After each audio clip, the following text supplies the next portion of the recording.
Ishan starting से करना चाहिए था ना, फिर मैंने तो स्टार्टिंग से ही कराया था। चलो बाकी खैर करेंगे, कोई दिक्कत नहीं है।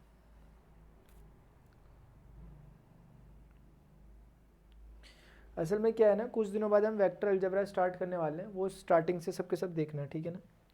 इसमें कुछ इरेगुलरिटीज़ अगर रह गई होंगी तो उसमें ऐसा नहीं होना चाहिए, ठीक है। हेलो जय, पंकज, ईशान, देवराज, क्या आपको लगता नहीं लेक्चर को शेयर करना चाहिए? क्या आपको लगता नहीं है?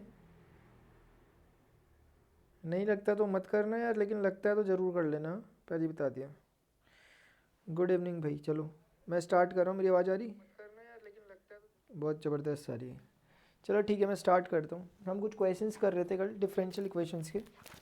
आज हमें एक्सरसाइज 9.6 जहाँ तक कल किए थे उसके आगे के क्वेश्चन मैं करा लेता हूँ, क्योंकि कई बार बच्चों को लगता है कि ये नहीं आ रहा वो नहीं आ रहा करके, तो इसीलिए मैं सारे ही करा रहा हूँ, कोई दिक्कत नहीं है, ठीक है ना। इधर देखो, देखेंगे प्लीज़ ध्यान से। मैंने कल आपको क्वेश्चन नंबर इसका जहाँ तक मुझे पता नहीं याद सा आ रहा है 13वां क्वेश्चन तक मैंने करवा दिया था, ठीक है ना। 14th क्वेश्चन से आगे एक बार फटाफट से देख लेते हैं, जो करने लायक क्वेश्चन है उन्हें एक बार ट्राई कर लेते हैं। 14th क्वेश्चन से आगे मैं दिखा रहा हूँ आपको, ध्यान से देखेंगे जरा। 14th क्वेश्चन है 1 + x² dy/dx। लग तो ऐसा रहा है जैसे ये भी कर लिया होगा, पता नहीं क्यों। 2xy = 1/1 + x²। पर्टिकुलर सॉल्यूशन निकालना है करस्पॉन्डिंग टू द पॉइंट 1, 0। आपको इसे सॉल्व करना है, ठीक है। तो आपको दिख रहा होगा, कोई बोलेगा नहीं लीनियर डिफरेंशियल क्वेश्चन देखने से शकल सूरत से लग रहा है। dy/dx को अगर आप सबको 1 + x² से डिवाइड कर रहे हैं, पूरी इक्वेशंस को दोनों तरफ, तो 1 + x² से डिवाइड करके ये ऐसा हो जाएगा, और इसको मुझे ऐसा कहना चाहिए, ज़्यादा बेहतर लगेगा, ठीक है। और यहाँ पर जब 1 + x² से डिवाइड होगा then that will give you 1 + x² का होल स्क्वायर। ये थोड़ा अजीब है, क्वेश्चन सही था क्या? क्योंकि ये थोड़ा अजीब लग रहा है मुझे देखने में, लेकिन क्या करें यार, ठीक है ना।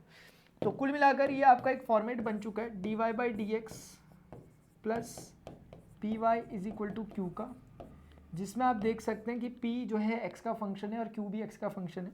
So now you can get the value of integrating factor by just using this formula e⁻p dx।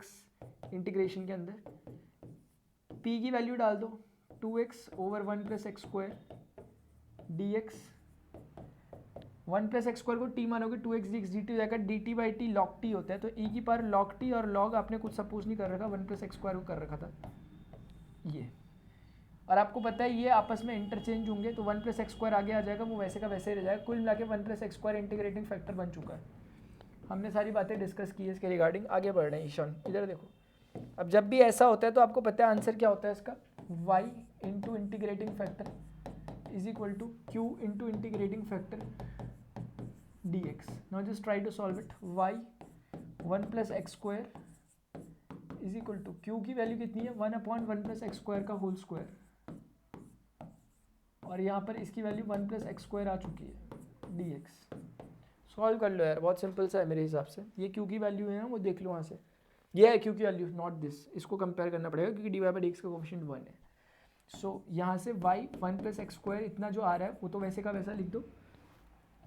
थोड़ा ध्यान से देखना यार जरा, हाँ। ये पूरा इसको काट देगा, dx के अपॉन में 1 + x² आ रहा है प्लस कांस्टेंट के साथ। So the answer will be tan inverse x/1, that is simply tan inverse x plus constant, and it is what the answer of y times 1 + x²। ठीक है, आगे बढ़ लो, आगे मत बढ़ना भी, पर्टिकुलर सॉल्यूशन निकालना है, तो you have to, there is a need to place the value of constant. And how we can get the value of constant? By just putting these values 1, 0 over here। 1 रखो x के place पे, 0 रखो तो 0, ये पूरा 0 हो जाएगा। 1 रखोगे x के प्लेस पे π/4 आएगा, तो c की वैल्यू माइनस का π/4 है। कुल मिलाकर ये रिजल्ट इज, आप समझ पा रहे होंगे, c की वैल्यू सिर्फ माइनस का π/4 आ रही है।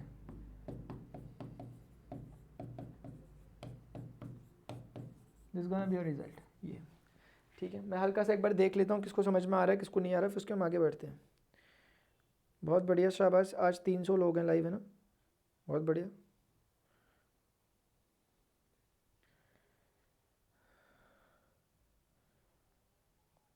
ठीक है, बहुत बढ़िया। चलो आगे बढ़ते हैं।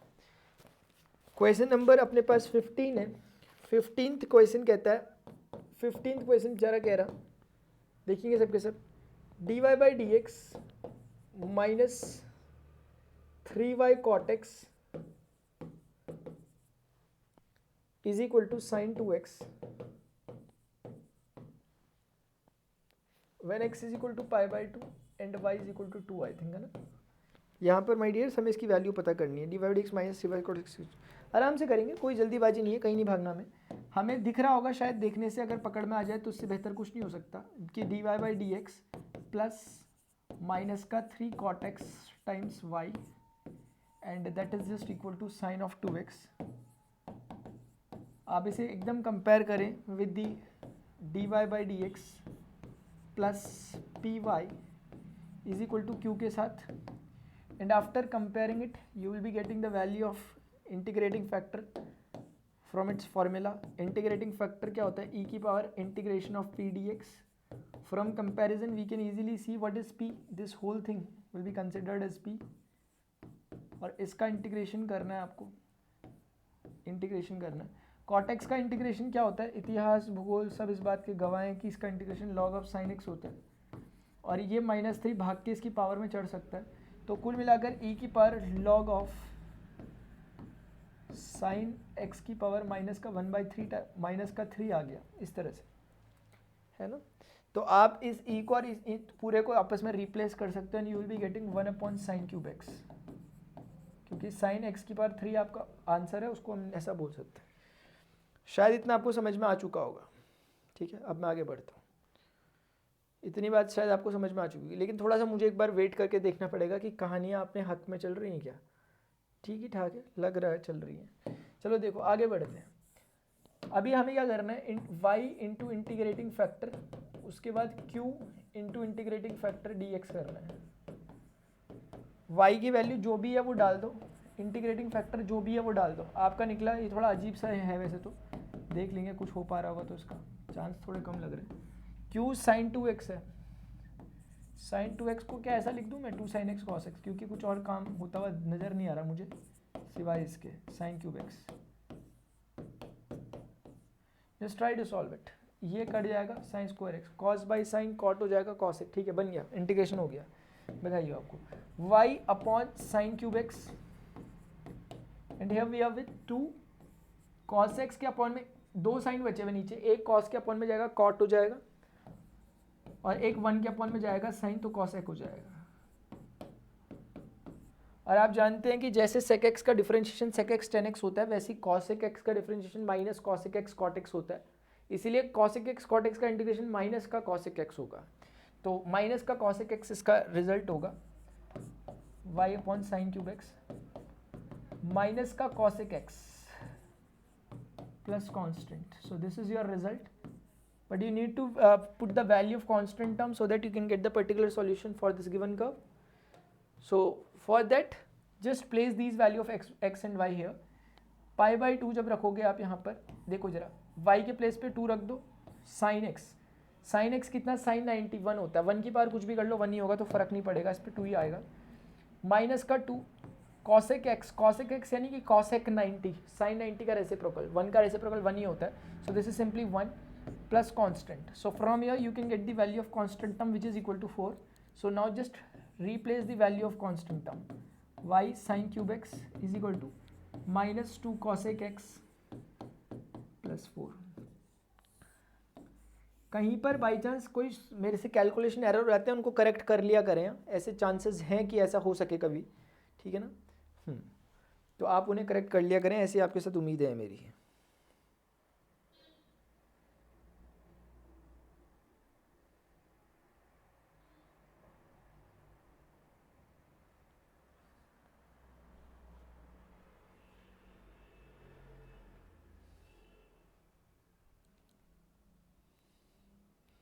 कोई है क्या? अच्छा, समझ में आ रहा है इसका मतलब ना, गुड, शाबाश, बता दिया करूँगा अगर समझ में आ रहा होता है, कोई प्रॉब्लम हो रही होती तो। There is a question number 16, देखो जरा,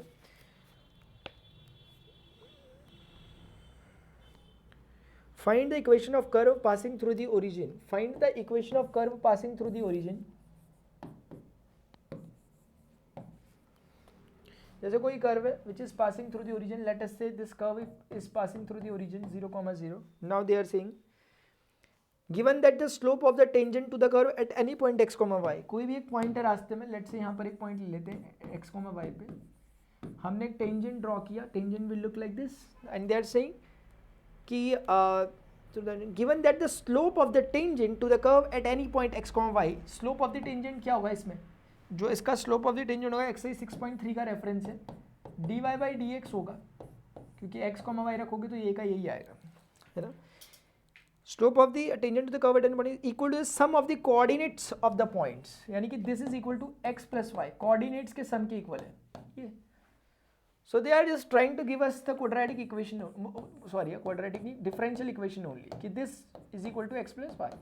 चाहते तो डायरेक्ट दे देते, लेकिन उन्होंने छोटा सा हल्का सा गेम खेला, मुश्किल नहीं खेला लेकिन, ठीक है. तो हम क्या करेंगे, this is a kind of a linear differential equation, so you can easily do it.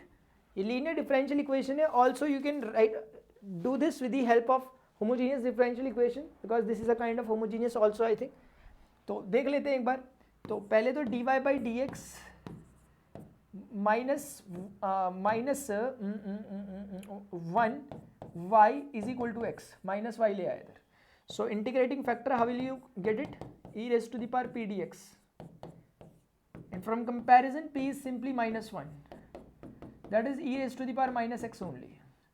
Now just place the value of this into the formula, y integrating factor q integrating factor dx, y हो गया, integrating factor is e की power minus x, q कितना हो गया यहाँ से sorry यहाँ से कंपैरिजन यहाँ से होगा आपका अच्छा सा, x है, it is multiplying by e minus x d x. Solve करना पड़ेगा यार, अब सॉल्व कर तो लेंगे हम शायद, हाँ बाई पार्ट लगा लो, हो जाएगा. x को फर्स्ट फंक्शन मानो ताकि डिफरेंशिएशन होकर गायब हो जाए. तो y ऐसा करते हैं, इस चीज़ का जो भी होगा सॉल्यूशन मैं उसे i सपोज कर लेता हूँ, नहीं करना है सपोज, चलो कोई बात नहीं, क्योंकि एक ही बार इंटीग्रेशन है तो कोई दिक्कत नहीं होगी.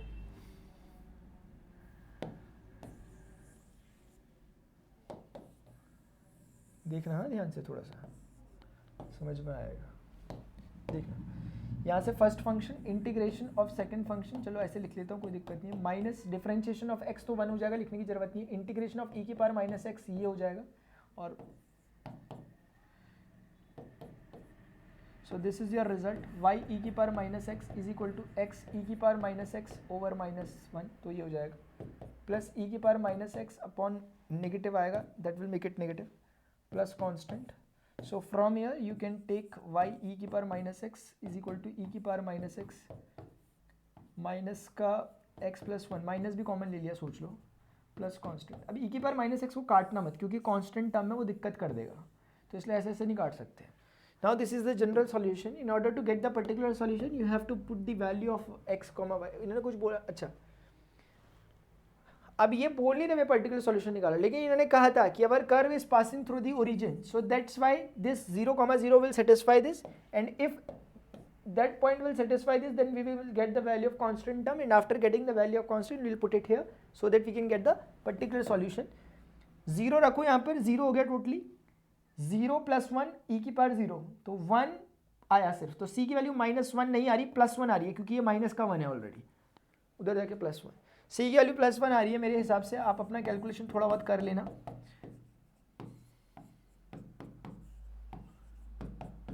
c की वैल्यू मेरे हिसाब से +1 आ रही है.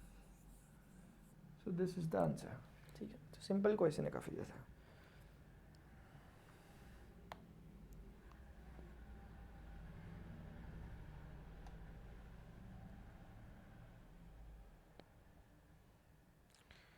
हाँ, मैं कंप्लीट कोर्स कराता हूँ डियर, और मैं प्लस में मेरी क्लासेस चलती हैं. आपकी जनरल नॉलेज के लिए मैं बता दूँ कि सबसे पहले तो जो स्टूडेंट्स अनअकैडमी में नहीं है अभी तक, अनअकैडमी लर्निंग ऐप डाउनलोड नहीं किया, इसको डाउनलोड कर सकते हैं ताकि आस्क का डाउट फीचर का फ़ायदा उठा सको. एक फ्री प्रोडक्ट है. आप अपने क्वेश्चन जो नहीं आते हैं उनकी स्नैप लेकर इसमें सेंड कर सकते हैं अनअकैडमी के लर्निंग ऐप से, तो आपको विद इन 1 और 2 मिनट्स में आपको वीडियो सोल्यूशन मिलता है. दूसरी बात, ये मेरा शेड्यूल है. जैसे आप में से कुछ स्टूडेंट सोच रहे हैं कि मेरी क्लासेस का टाइमिंग क्या है, मैं 2:30 बजे से 3:30 बजे तक रोज़ मेरी स्पेशल क्लास चलती है. प्लस में मेरी 2 क्लास रेगुलर चलती है, एक 12:30 से 2 और दूसरी 4 से 5:30 तक. ये मेरा शेड्यूल है. तो 3 घंटे मेरी प्लस की क्लास चलती है। आज हमने प्लस में क्या किया था, एक में हमने परम्यूटेशन एंड कॉम्बिनेशन स्टार्ट किया आज, और दूसरे वाले में हमने आज स्टार्ट किया था, स्टार्ट नहीं किया था, सेकंड लेक्चर था कोनिक सेक्शन का जिसमें हमने पैराबोला को डिस्कस किया था, है ना। बाकी स्पेशल क्लास में क्या चल रहा है, स्पेशल क्लास में हमारा रिलेशन एंड फंक्शन चल रहा था। आज हमने टाइप्स ऑफ रिलेशन देखे थे। इस तरह से हमारा चलता है। प्लस क्लासेज एक पेड कोर्स होता है, जो भी इंटरेस्टेड स्टूडेंट्स हैं वो इसमें इनरोल अपने आप को करते हैं, और ताकि उन्हें कंप्लीट कवरेज मिल जाए, सारे के सारे चैप्टर्स, सिर्फ मैथ से नहीं सारे सब्जेक्ट का कंप्लीट एक्सेस मिल जाता है, और काफ़ी रीजनेबल प्राइस पे है, वो आपके बगल में भी लिखा हुआ है। तो वो होता है प्लस के लिए। बाकी जो स्टूडेंट्स मैथमेटिक्स को करना चाहते हैं, मैंने अपने एंड से आप लोगों के लिए स्पेशल क्लासेस रखी हैं, ये फ्री ऑफ कॉस्ट है, आप इनमें भी आ सकते हैं। स्पेशल क्लासेस को अनलॉक करने के लिए you can apply this code as unlock code, है ना, PRAN31, and also this will act like a referral code when you are purchasing और you are subscribing the Unacademy subscription, ठीक है ना, so that you can get 10% discount on your corresponding subscription. उसके लिए भी ये यूज़ हो सकता है। इतना ही है मेरे ख्याल से, है ना, काम की बात, ठीक है। तो ये चीज़ है। अभी मैं आपको एक बात बताना चाहता हूँ, तो क्लास में ज़रूर प्रेजेंट रहा करें, 2:30 बजे वाली क्लास में। सीक्वेंस से सारी चीज़ें वहाँ पे भी हो रही है और यहाँ पर भी हो रहा है, जहाँ जहाँ पॉसिबल हो रहा है वहाँ वहाँ बैठा करो। ये क्वेश्चन जो है dy/dx is equal to x plus Y, इस पर हम थोड़ा सा गौर फरमाना चाहेंगे। इंग्लिश हिंदी का भी है। What do you mean by this? English Hindi का मतलब आप क्या सोच रहे हैं कि सेपरेट इंग्लिश और सेपरेट हिंदी का? जो मेरा कोर्स है ये मिक्स्ड लैंग्वेज में होता है, इसमें सभी स्टूडेंट्स ऑलमोस्ट आ जाते हैं, ठीक है ना। जो प्लस जो वैसे स्टूडेंट हैं हिंदी मीडियम वाले, उनको भी समझ में आता है, इंग्लिश मीडियम वालों को भी समझ में आता है। रिटर्न में हम स्लाइड्स वगैरह में इंग्लिश का इस्तेमाल करते हैं, और बोलचाल की भाषा में हम अपनी नॉर्मल जो हमारी रहती है भाषा वही हम बोलते हैं, इंग्लिश का इस्तेमाल हम करते हैं। इस क्वेश्चन को करने के लिए अगर मेरे मन में आ रहा है कि मैं y is equal to V X को प्लेस कर दूँ, सो dy/dx कितना निकल जाएगा, v प्लस एक्स dv/dx निकल जाएगा एक बार, क्योंकि मुझे लग रहा है ये होमोजीनियस डिफरेंशियल इक्वेशन है। Now v plus X dv/dx, and in place of y I will place it this,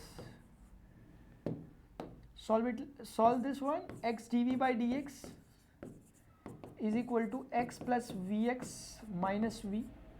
So can we solve it? dv/dx x, we can take x as common, 1 plus v minus v. Can we solve it यार? Solve हो रहा है क्या? हम इसे solve कर सकते हैं क्या? अगर मैं x से इसको डिवाइड करूँ, हाँ ये कुछ ना कुछ तो इशारा कर रहा है, लीनियर डिफरेंशियल ही बन रहा है अल्टीमेटली, ये लीनियर डिफरेंशियल ही बन रहा है यार, है ना। कुछ खास फ़ायदा नहीं, क्योंकि अल्टीमेटली बन क्या रहा है, लीनियर डिफरेंशियल बन जा रहा है। देखो x से डिवाइड करूँगा ये 1 प्लस वी यहाँ बचा, और यहाँ माइनस का 1/x v बन गया। तो क्या मैं वो कर पा रहा हूँ क्या, इन्हें मैं अलग नहीं कर पा रहा ना यार, वेरिएबल सेपरेट नहीं हो रहे क्या इसके, होमोजीनियस नहीं है क्या ये? एक मिनट थोड़ा सा, अच्छा वेरिएबल सेपरेट पे क्यों आ रहा हूँ मैं, मुझे तो होमोजीनियस पे जाना है ना यार। हाँ तो होमोजीनियस भी तो अल्टीमेटली वेरिएबल सेपरेट करवाती है। एक बार थोड़ा सा मुझे सोचने देंगे जरा कि हो क्या रहा है। y is equal to V X, Y is equal to V X V plus X dv/dx, ठीक है, is equal to X plus V X, ठीक है। अच्छा होमोजीनियस नहीं है, होमोजीनियस नहीं है डिफरेंशियल इक्वेशन, ठीक है। कारण है उसका नहीं है। अगर आप लोगों ने थोड़ा सा कभी पढ़ा होगा तरीके से, लैम्डा एक्स लैम्डा वाई हम रखते हैं, तो लैम्डा नॉट एक्स वाई के इक्वल नहीं आ रहा, इसलिए होमोजीनियस भी नहीं है। तो इसको लीनियर डिफरेंशियल इक्वेशन से करेंगे, जैसे कि हम ऑलरेडी कर चुके हैं, ठीक है ना। तो वही मेथड इसके लिए सूटेबल है, उसे देखें। बाकी ऐसे कर सकते हो तो एक बार देखना जरा, क्या पता ऐसे में भी हो जा रहा होगा।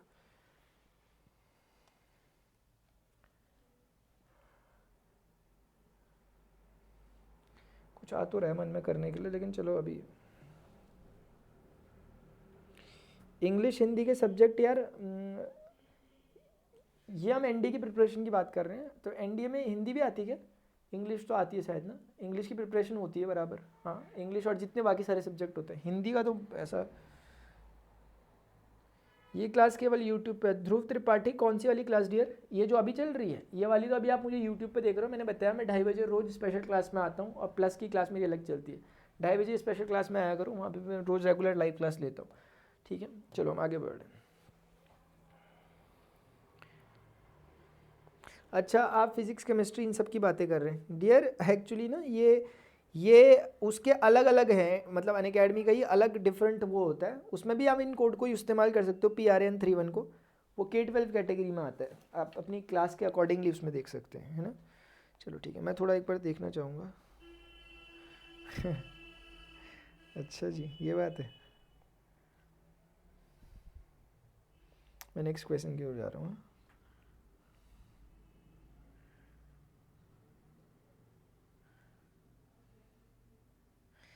चलो ठीक है, चलिए देखेंगे, हमें इधर देखेंगे, नेक्स्ट क्वेश्चन की ओर बढ़ेंगे। For question number 17 they are saying find the equation of a curve passing through the point 0,2. There is a curve which is passing through the point 0,2. There is no need to indicate that real point 0,2. We are just making a rough sketch.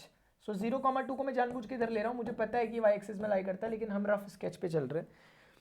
Find the equation of a curve passing through the point 0,2 given that the sum of the coordinates of any point on the curve exceeds the magnitude of the slope of the tangent to the curve at that point by 5. पढ़ो question को दोबारा से. Find the equation of a curve passing through the point 0,2. ठीक है, given that the sum of the coordinate of any point. अच्छा, कोई भी point ले लो, लेट अस से ये पॉइंट ले लिया, given that the sum of the coordinate of the any point, let us say this is any point on the curve exceeds the magnitude of the slope of the tangent to the curve at that point by 5. यानी कि ये जो सम है, ये dy by D x को से 5 ज्यादा है. 5 ज्यादा है मतलब ये, यही तो मतलब वो शायद निकल के जो आ रहा है.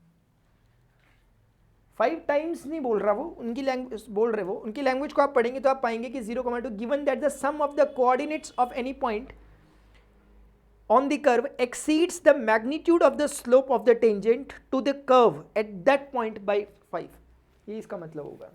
यानी कि वो x प्लस वाई जो है, दिस इज 5, मतलब this is exceeding by 5 unit by the slope of the curve at that point x, y. तो हमारे पास कहीं ना कहीं डिफरेंशियल इक्वेशन टाइप की हमारे पास बनी है, and we need to solve it. dy by D X is equal to वो सब कुछ आ रखा है. ऐसा करो कि उसमें जो y वाला कोफिशिएंट है उसको उठा के लाओ इधर. आप लोग यार कोई जो ना अपने साथ आंसर शीट भी हो सके तो रखा करो, ठीक है ना. ये ऐसा, तो dy by D x plus P Y is equal to X की फॉर्म बन चुकी, क्योंकि फॉर्म बन चुकी है dy बाई डी एक्स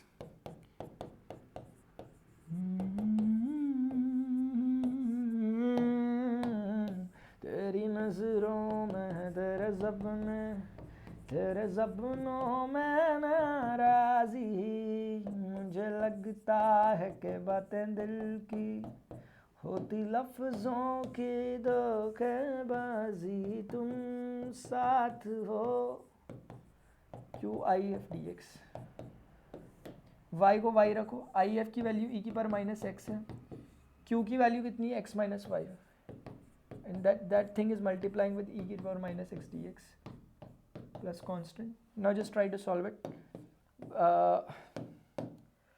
इतना मुश्किल भी नहीं है. ऐसा करो, इसी पूरे को फर्स्ट फंक्शन मान लो, उसको सेकंड मान लो, क्योंकि आपको बाय पार्ट लगाना ही पड़ेगा. आप चाहो तो सेपरेट कर सकते हो, लेकिन अल्टीमेटली काम वही करना है, इसलिए अभी से कर लेते हैं. फर्स्ट फंक्शन मान लिया मैंने x माइनस 5 को, ई की पावर माइनस एक्स का इंटीग्रेशन करेंगे, ई की पावर माइनस एक्स नेगेटिव का 1 ऐसे लिख दिया, कोई दिक्कत नहीं है. माइनस एक्स माइनस 5 का डिफरेंशिएशन 1 होगा, ई की पावर माइनस एक्स का इंटीग्रेशन ई की पावर माइनस एक्स हो जाएगा, प्लस का हो जाएगा किसे डी एक्स. लास्ट स्टेप पे बस सॉल्व कर लेते हैं. इधर देखो, सॉल्व कर रहे, थोड़ा सा देखना जरा. तो y ई की power minus x is equal to 5 minus x, sign change कर दिया मैंने ऊपर नीचे से, ई की पावर माइनस एक्स और माइनस ई की power minus x plus constant. This is what the general solution.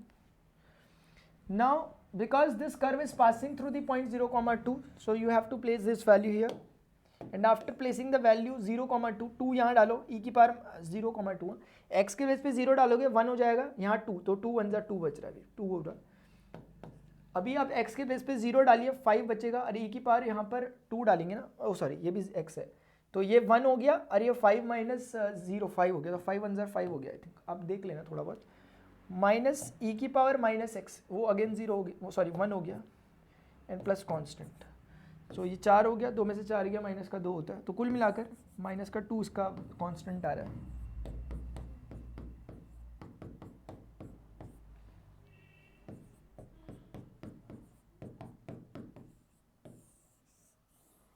थोड़ा देख लो कांस्टेंट वगैरह लेके जो कुछ जो बन रहा होगा, ठीक है ना। गुड इवनिंग दीपक निगम, कैसे हो यार, कैसे हो दीपक? मैं आंसर का इंतजाम करता हूँ कहीं से ताकि एक वेरिफिकेशन हो सके यार, वरना ना फिर कुछ मिस्टेक्स हो जाती हैं तो फिर सही नहीं रहता।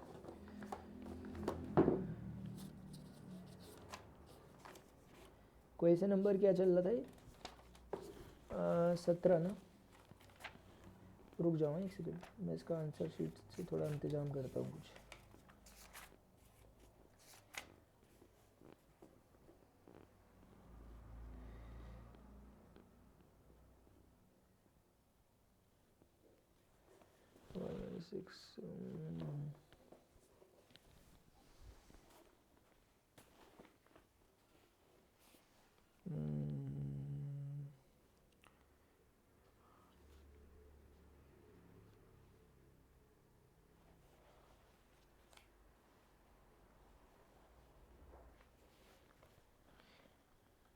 क्या आंसर आ रहा है इसका?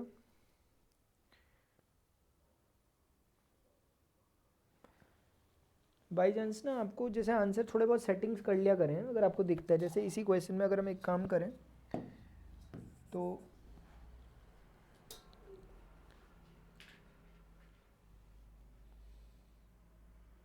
इसी क्वेश्चन में आप एक काम करें तो आप एक काम कर सकते हैं, ई की पावर माइनस एक्स से दोनों जगह डिवाइड कर दो, तो यहाँ सिर्फ वाई बचेगा, यहाँ पर ई की पावर माइनस एक्स से ये 1 हो जाएगा, मतलब कुछ नहीं बचेगा 1, और ये भी 1 हो जाएगा, तो 5 माइनस एक्स माइनस 1, तो 4 माइनस एक्स हो जाएगा, और वो डिवाइड होगा ई की पावर माइनस एक्स से, तो ऊपर आके वो ई की पावर प्लस एक्स हो जाए, तो ऐसा भी आंसर लिखा हो सकता है, तो फिर एक ही बात है। थोड़े बहुत अरेंजमेंट कर लिया करें, ठीक है, अगर रास्ते में ज़रूरत पड़ती है तो। So now we are going to discuss a next question. देखने जरा 18वां क्वेश्चन है, the integrating factor of the differential equation x d Y by D x minus y is equal to 2x square. Directly integrating factor पूछ रहे हैं, थोड़ा ध्यान रखना, d Y by D x को पहले कोफिशिएंट 1 कर दो, उसका x से डिवाइड कर दो,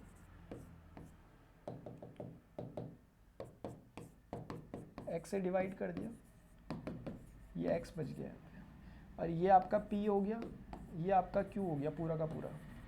सो integrating factor as all we know that about integrating factor is e की power p dx, let's just place the value of p minus 1 upon x d x, so minus d x upon x, e की power minus log of x हो जाएगा, so you can call it as like e की power log of x की power minus 1, that is 1 upon x हो जाएगा।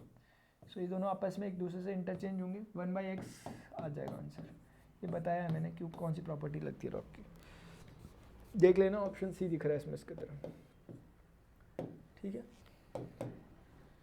Let's discuss for the next question, last question of the exercise, the integrating factor of the differential equation 1 minus y square d Y by D x plus y x is equal to a y. कुछ conditions दी गई हैं ताकि वो ठीक ठाक बैठ जाए सब कुछ, है ना, क्योंकि उन्हें पता है जो इक्वेशन आ रहा है वो स्क्वायर रूट के साथ आ रहा है, और उसे वैलिड करवाने के लिए ताकि वो इमेजिनरी ना हो जाए, उन्होंने कंडीशंस दे रखी है।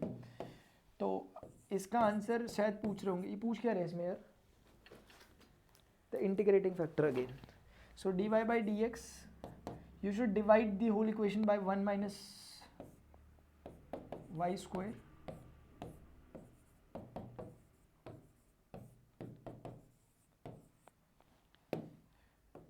लेकिन थोड़ा सा दिक्कत आ गई है ना।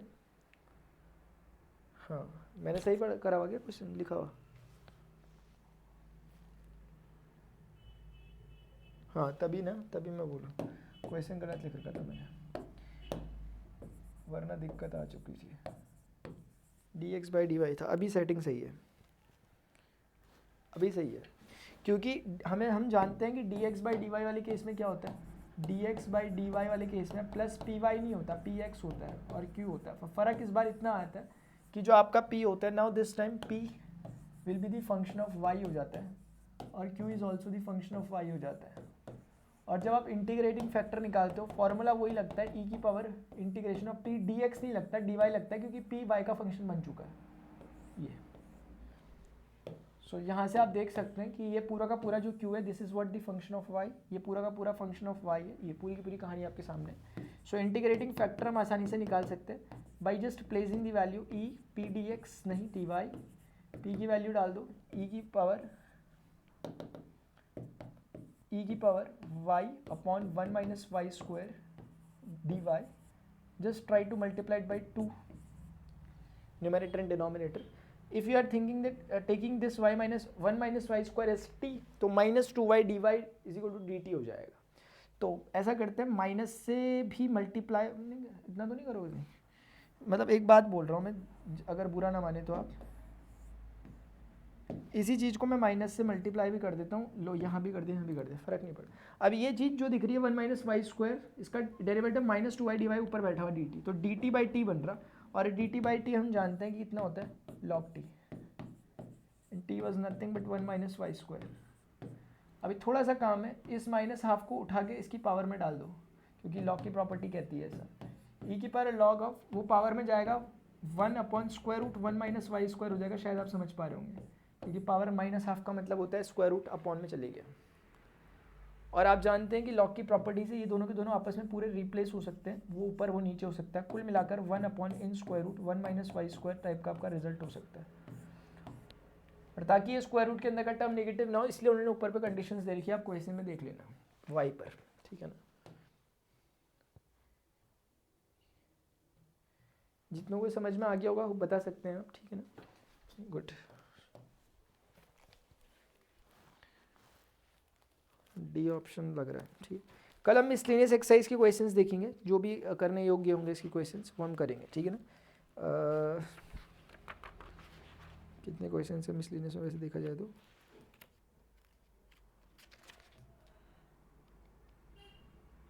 अच्छे खासे क्वेश्चंस हैं।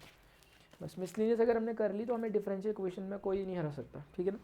तो स्टूडेंट्स होपफुली आपके लिए लेक्चर थोड़ा सा इंफॉर्मेटिव रहा होगा। तो मुझे जो भी यहाँ पर मौजूद हैं प्लीज़ मुझे एक बार थोड़ा सा बता दें कि आप हैं और क्या है क्या नहीं है हिसाब किताब, ठीक है, ताकि मैं आगे की बात अपनी कर सकूँ, ठीक है। एक बार मुझे फटाफट से बता दें जो जो यहाँ पर मौजूद थे, क्योंकि हम चल रहे हैं, कोई प्रॉब्लम है तो वो भी डिस्कस कर लें फटाफट से। गुड इवनिंग रोहित पाल यार, अभी जाने का वक्त आ चुका है। ध्रुव त्रिपाठी, आर यू देयर?